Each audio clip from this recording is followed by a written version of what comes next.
itu rangkaian ujian dan cobaan untuk mencapai taraf ketakwaan kita di hadapan Allah Subhanahu wa Ta'ala.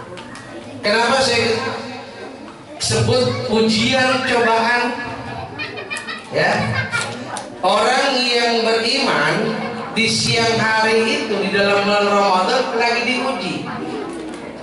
Apa yang diuji? Kesabarannya. Diuji apanya? Kesabarannya. Contoh, Bapak Ibu punya duit beli teh botol. Teh botol Bapak Ibu taruh di kulkas. Di siang hari kalau kita taruh di kulkas tuh teh botol keringetan. Betul nggak? Keringetan saking dinginnya. Kira-kira di siang hari itu teh botol yang keringetan boleh nggak kita minum sebagai orang yang beriman? Boleh apa enggak? Kenapa? Saya tanya, itu teh botol di siang hari bagi orang yang berpuasa halal atau haram? Halal atau haram? Coba itu masa haram ya? Teh botol tetap halal. Cuma kenapa kita nggak minum? Ya.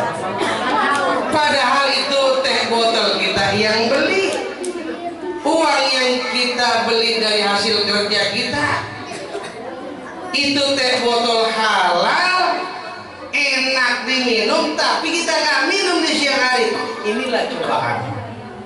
Supaya kita seorang beriman itu kudu sabar.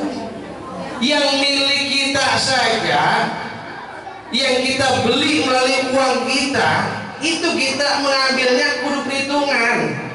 Betul? Kita belum ambil, kita belum mau minum kalau belum datang waktu berbuka. Betul? Betul? Betul? Sekarang kalau kita minum di siang hari, Allah marah nggak? Ya? Allah marah nggak? Allah nggak marah. Ya? Cuma nanti akan tergantung bagaimana kita disebut dosa atau tidak, kan begitu ya. Nah inilah pendidikan buat kita sebagai orang yang beriman, bahwa hak milik kita saja yang memang notabene milik kita tidak boleh kita ambil, tidak boleh kita konsumsi, tidak boleh kita miliki kalau belum waktunya.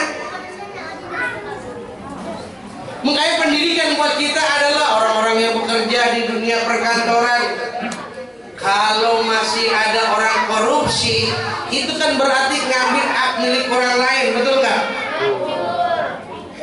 Mencuri punya orang lain, mengambil hak yang bukan milik kita, itu kita ambil, berarti puasa yang kita jalani, puasa yang kita kerjakan itu sia-sia.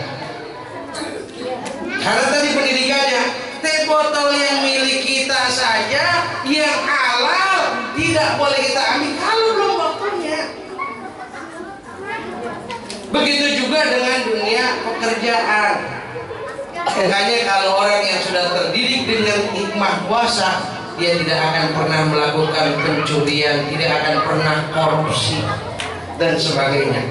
Ya, tidak akan pernah mengambil hak yang bukan miliknya. Itulah didikan puasa. Jelas ya? Jelas ya? Ya, itulah pendidikan puasa, kita bersabar dan ikhlas menjalani semua aturan syariat agama. Jadi pendidikan kita itu harus ikhlas, juga harus sabar. Sebetulnya yang membatalkan puasa itu Pak, ini sangat banyak.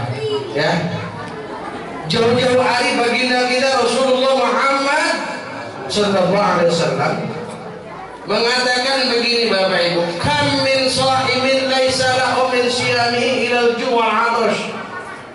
Berapa banyak umatku melaksanakan puasa tapi gak dapat apa-apa kecuali lapar dan haus. Dari pagi dia nahan lapar, dia nahan haus, tapi sampai sore kemudian dia berbuka, ternyata banyak kamin. Ini kalimat luar biasa ini. berapa min 2 sekian, berapa banyak umatku yang berpuasa tidak mendapatkan apa-apa dari puasanya kecuali lapar dan haus. Apa masalahnya, Ustaz? Ternyata banyak hal yang membatalkan puasa. Bukan puasa, Pak, yang membatalkan nilai pahala puasa. Ukuran anak-anak pokoknya asal nggak makan nggak minum latihan ya. Ini anak-anak kalau pada puasa nggak siang hari? Puasa. Angkat tangan yang nggak puasa. Nggak puasa. Ya. Belajar, Pak. Memang syarat puasa itu ya adalah sudah balik. Tapi nggak apa-apa kita ikuti perintah Rasul, ngurus sobiyaku bisola'in sahabin wa ribu industri. Ini kiasnya ke sholat. Perintahkan anak-anakmu belajar sholat umur 7 tahun, pukul kalau belum sholat sejak umurnya 10 tahun. Kita kiaskan ke puasa, silahkan ajarkan anak-anak kita didik untuk berpuasa dari umur 7 tahun. 10 tahun belum berpuasa, pukul, Pak, pukul pendidikan. Supaya nanti di masa baliknya dia sudah balik, sudah terbiasa puasa. Makanya sekarang ada, Pak, bapak-bapak, ibu-ibu nggak puasa. Kenapa? Dari kecilnya nggak ada pendidikannya. Alasannya nggak kuat, Ustaz, emak saya. Ada nggak kira-kira yang begitu? Gara-gara penyakit emak disalahin emaknya. Saya kalau puasa sakit emak. Iya nggak? Saya kalau nggak makan sejam saja saya sakit, sama begitu ya. Cuma kata alasannya sakit emas saya. Padahal Rasul bilang, Pak, semua tasihu puasa kamu sehat. Saya, Pak, nih kaki saya punya penyakit apa namanya, asam urat. Kalau makan salah aja langsung nyut-nyutan bengkak. Tapi saya bismillah dengan kalimat subuh tasihu, makan apa aja saya, Pak, ya alhamdulillah nggak sakit. Emak yang tadinya saya rasakan dengan berpuasa yang tadinya kalau di luar puasa nggak makan nggak ada perut sakit ya, kenyang sakit, lapar sakit. Tapi ternyata baru 4 hari kita berpuasa, 4 hari ya, 3 hari kita berpuasa, alhamdulillah nggak sakit mas saya, alhamdulillah. Itu berarti puasa bawa hikmah buat kesehatan kita. Nih anak-anak saya tanya, yang anak-anak, kalau kita lagi puasa nih, siang-siang tidur, siang-siang tidur, buat bapak-bapak, ibu juga dengerin, siang-siang tidur, pas bangun lupa, bangun puncak-puncak mata, langsung buka kulkas, minum teh botol yang tadi udah keringetan, glok, habis botol, sisa dikit, baru ingat, astagfirullah, saya lagi puasa.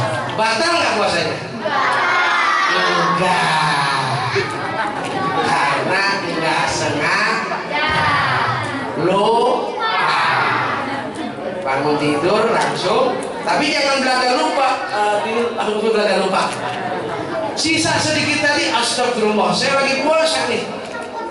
Ya, itu tidak batalkan puasa. Tapi kalau diterusin yang dikit lagi nih, sisanya jadi batal.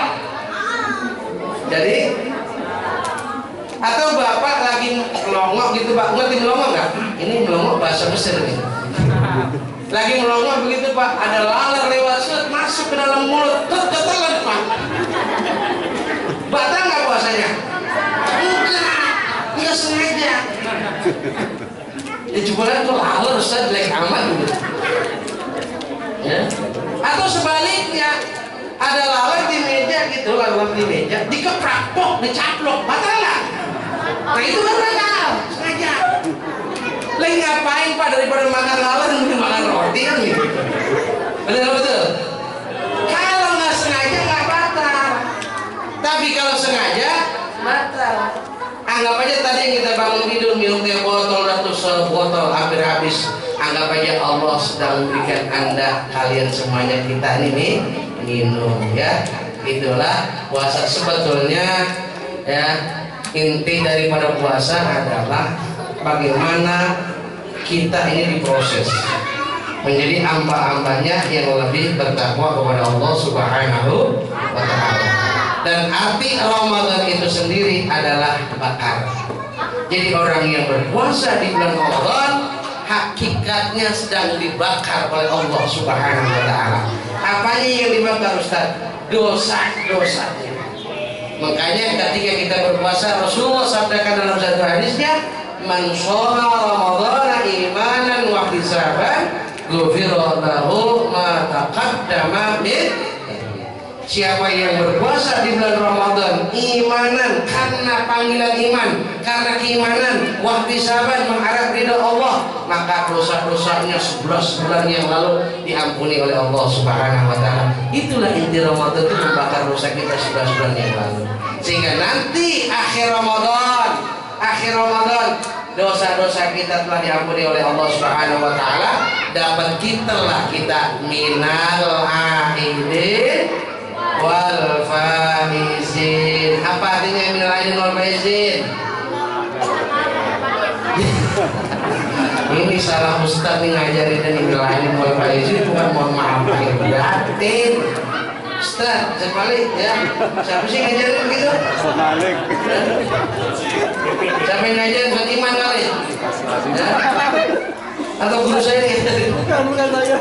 Minal aidin wal faizin itu artinya semoga kita kembali kepada fitrah kita, manusia yang laksana bagaikan bayi yang baru dilahirkan dari rahim sang ibu. Kenapa? Karena tidak ada dosa. Wal faizin artinya menjadi orang-orang yang menang. Menang dalam hal apa? Menang melawan hawa nafsu. Nabi yang bilang bahwa setelah perang Badar, perang yang paling dahsyat, ada perang yang lebih dahsyat daripada perang Badar, yaitu melawan hawa nafsu. Kita nggak ikut di zaman Rasul ikut perang Badar, tapi dengan berpuasa kita melawan hawa nafsu, berarti kita menurut Rasulullah lebih hebat perangnya, karena perang melawan hawa nafsu itu lebih besar di hadapan Allah Subhanahu wa Ta'ala. Makanya minal aidin wal faizin, semoga kita nanti kembali dalam keadaan fitrah dan menjadi orang-orang yang menang. Amin ya robbal alamin. Demikian kurang lebihnya, mohon maaf. Mudah-mudahan ada benarnya dan ada baiknya, bisa diamalkan dalam kehidupan kita sehari-hari dan menambah wawasan kita. Kurang lebihnya mohon maaf kepada Allah, mohon ampun kepada para asatidz, para tuan guru, saya mohon minta maaf yang sebesar-besarnya. Akhirul kalam, billahi taufiq wal hidayah. Assalamualaikum warahmatullahi wabarakatuh.